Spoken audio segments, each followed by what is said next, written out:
Bizni videolarimizni kuzatayotgan har bir tomosha uchun men muhtojlarga ehson qilaman. Tomoshabinlar qancha ko'p bo'lsa, ehson shuncha ko'p bo'ladi. Ushla, rahmat sizga. Arzimaydi. Agar tushunmay qolgan bo'lsangiz, har safar videolarimizni o'tkazmasdan oxirigacha ko'rsangiz, xuddi u puldek to'planadi. Va qancha ko'p odam bizni videolarimizni tomosha qilsa, shuncha ko'p pul degani va shuncha ko'p odamga biz ovqat tarqatamiz. Hamma ovqatlanyapti. Ha, lekin bu hammasi emas. Mr. Beast sizni tomoshalaringiz, fermalarga va muhtojlarga uy qurilishida, maktab uchun oshxonalarga va bolalar og'ir mehnat qilmasligi uchun yordam beradi. Xullas, siz meni tomosha qilayotganingizdan juda ham baxtliman. Mana shunday, biz deyarli 1,5 mingta odamni ovqatlantirib oldik. Bundan juda ham hayajondaman. Biz tarqatadigan oziq-ovqatlar tejamkor va to'liq ozuqa moddalari. Rostini aytsam, shahardagilar ham bunchalik sog'lom ovqat yeyishmaydi. Jimmy nega men buni yolg'iz ko'tarayotgandek tuyulyapti? Tarqatishni boshlaymiz. Bu maktabda 500 tadan ortiq o'quvchilar bor. Endi ular bu yerga kelib nonushta va obed qila olishadi. Va siz bizga obuna bo'lib, qancha ko'p videolarni ko'rsangiz, shuncha ko'p ularga ovqat berishni davom etamiz. Bu bizning qo'limizdan keladi. Hamma xursand, chunki qornlari to'yyapti. Men bu tashkilotdan juda ham minnatdorman, chunki endi bolalar maktabga borishadi. Va biz bu ovqat bilan deyarli maktabni boqib bo'ldik. Biz xohlagan joyimizda ovqatlanishimiz mumkin. Ularga stol berishimiz mumkinmi? Aha. Ta'mi qalay, shirinmi? Shirin. Rostdanmi? Ha. Ha, Jimmy tayyorladi. Ha, men bu ovqat tarqatish rejasidan so'ng maktabda bolalar keskin ko'payib ketishdi.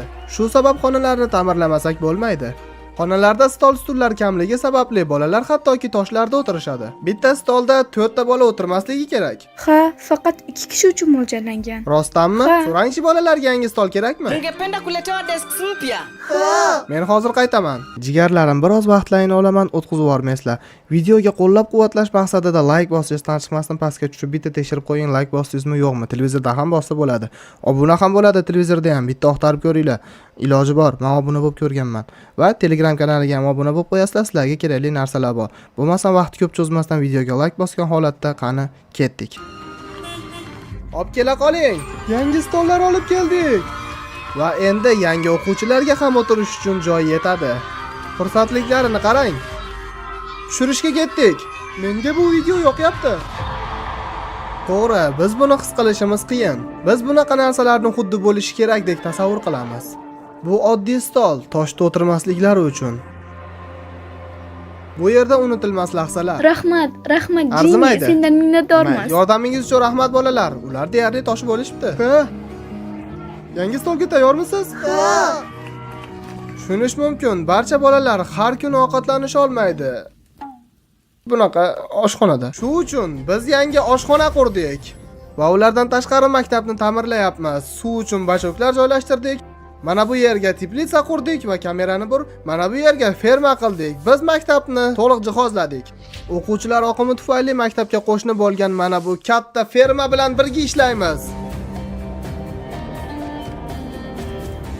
Bu esa Justice, u fermani boshqaradi. Salom, bu Ali Lishevning fermasi. Bizda fermaning ikkita qismi bor. Birinchi qismi maktablar uchun, ikkinchi qismi esa sotish uchun yetishtiramiz. Va qo'shni jamoalar esa notijorat loyihada yashashda davom etishadi.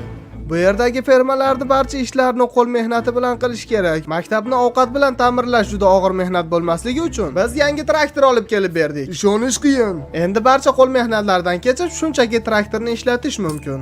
Oldin ishlar uchun 45 minut sarflashgan bo'lsa, endi 45 sekund sarflashadi. Bu traktor siz o'ylaganingizdan ham kerakliroq. Bu videoni tomoshalardan kelib chiqqan pullarning barchasini maktabni ovqat bilan ta'minlashga ishlatamiz. Shundan kelib chiqadiki, ovqat shunchaki havodan paydo bo'lyapti. Ovqatni qayerdandir olish kerak-ku. Bu traktor yordamida ortib borayotgan hosildan olinadi. Va bu ovqatlar imkon qadar juda ham ko'p odamlarga borishi uchun bizda maktab uchun sovg'a bor. Hamma bu yoqqa. Mana bu kalit sizga, yangi yuk mashinasi sizlar uchun sovg'a. Tabriklaymiz. Nima? Siz hammaga ovqat yetkazib berishingizni xohlayman. Katta rahmat sizga. Endi bizda yuk mashinasi bor. Bu yuk mashinasi maktabdagi bolalarni va atrofdagi butun viloyatdagi odamlarni ovqat bilan ta'minlaydi. Va sizlarning yangi yuk mashinangiz ortida 100 minglab odamlarga yetadigan ovqat bor. Ular shunchalik xursandliklaridan menga echki sovg'a qilishdi. Endi menda echki bor. Agar siz 100 mingta odamga yetarli ovqatni ko'p deyotgan bo'lsangiz, bu videoni oxirida millionlab odamga yetadigan ovqat beramiz. Keniyada shunday gaplar. Endi biz Ganoga boramiz. Biz u yerda nafaqat oshxonalar uchun, suv chiqarish joylari uchun, balki maktab fermasi uchun ham pul sarfladik. Biz hozir karam eksak 2 oydan keyin mana shunday bo'ladi.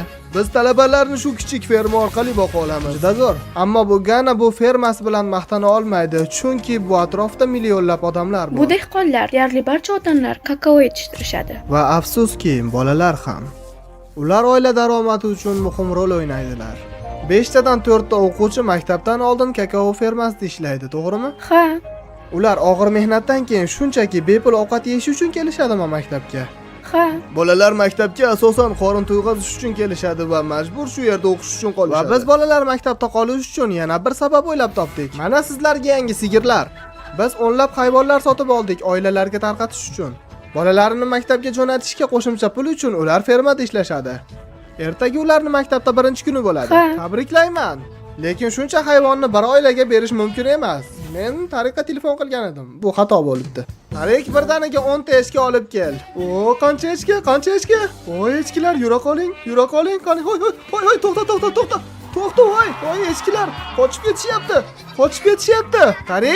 Tariq, sen ishdan bo'shading. Bu sizlarning echkilaringiz. Va men Ganada yana ham yaxshiroq vaqt o'tkazishni bilaman. Tashkilotdan tatib ko'rdingizmi? Qanday ekan? Rahmat. Muammo emas. Ta'mi yoqyaptimi? Dronni ko'rishni xohlaysizmi? Agar tepasiga qarasangiz, uni kamerasini ko'rishingiz mumkin. Xush kelibsiz, do'stim. Afsuski, kakao yetishtiruvchi oilalardagi bolalarning 45% Ganada ularni noqonuniy bolalar mehnatiga majburlanadi. Shuning uchun biz Festivus'da fermerlar bilan tizim yaratish ustida ishlayapmiz, bolalarni mehnatdan bartaraf etish va ularni maktabga yuborish bo'yicha. Biz maktabimizda bolalarni ovqatlantirishni xohlardik va hozir shunday qilyapmiz. Sizlarga kattakon rahmat. Bu ko'plab yillar davom etishini xohlardik, balki doimo. Va endi Geniyada oilalar uchun ovqat yetayotgan bo'lsa, va qani ketdik, Amerikaga yana qaytamiz va bundan boshqa muammolarni hal qilishga. Ishonish qiyin, lekin Amerikada ishlab chiqarilayotgan ovqatlarning 40% ni tashlab yuborishadi. Agar ulardan 10% ni tejab qolganimizda boshqa viloyatdagi och odamlarni boqa olardik.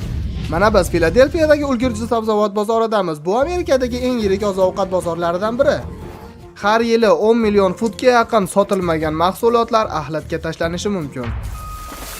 Lekin bunga Evanning kompaniyasi Sharing Access bunga yordam beradi.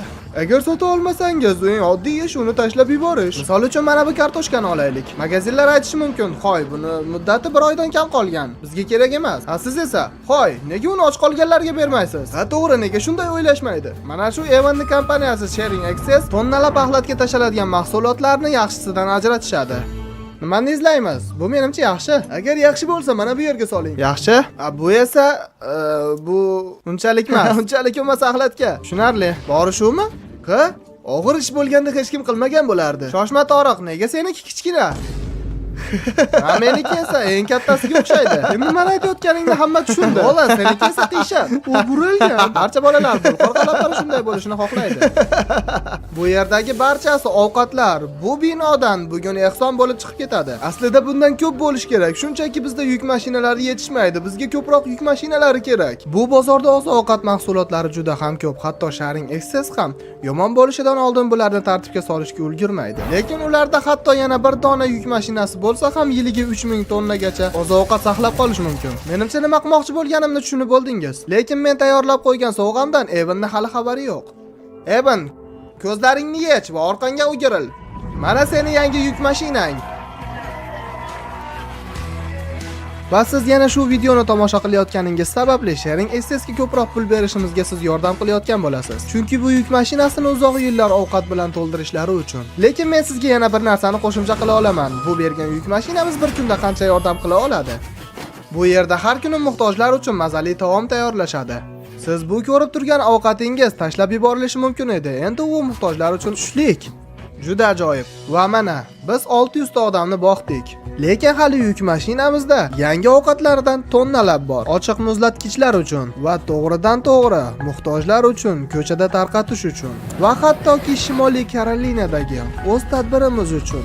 Yuzlab odamlar sog'lom ovqatga muhtoj edi. Tarqatgunimizcha sizlarga ijtimoiy tarmog'imiz haqida aytib beraman. Kepka nega kerak? O'ng tarafda chiqqan QR kod orqali bizning ijtimoiy tarmog'imiz, ya'ni Telegram kanalimizga o'tib obuna bo'ling. U yerda sizga kerakli bo'ladigan barcha ma'lumotlarimiz mavjud. U yerda o'yinlarga donat qilish va akkaunt savdo kanallarimiz reklamasi bor. Albatta obuna bo'lishingiz bizga yordam bo'ladi. Bularni tashlab yuborishganda jinnilik bo'lardi. Boshqa hech narsa emas. Hoy, bizni kuzatasizmi? Ha, Ismini bilasizmi? yo'q. Bu axir meni suratga oldi. Shoshmang. Tarqatib bo'lganimizdan keyin Evan uchun yana bir sovg'am bor edi. Evan, menda sen uchun ikkita chek bor. Birinchisi, million kishiga yetadigan ovqat tayyorlash uchun, yana 600 mingta odamga yetadigan ovqat uchun. Biz videoni boshida millionta odamga ovqat tarqatamiz deb va'da bergandik. Bajaramiz.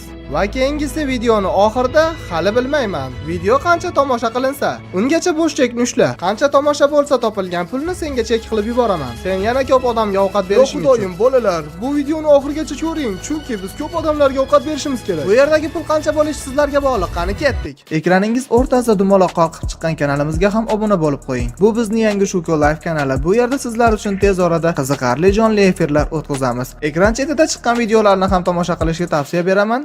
Zerikmaysiz. Hammaga omad.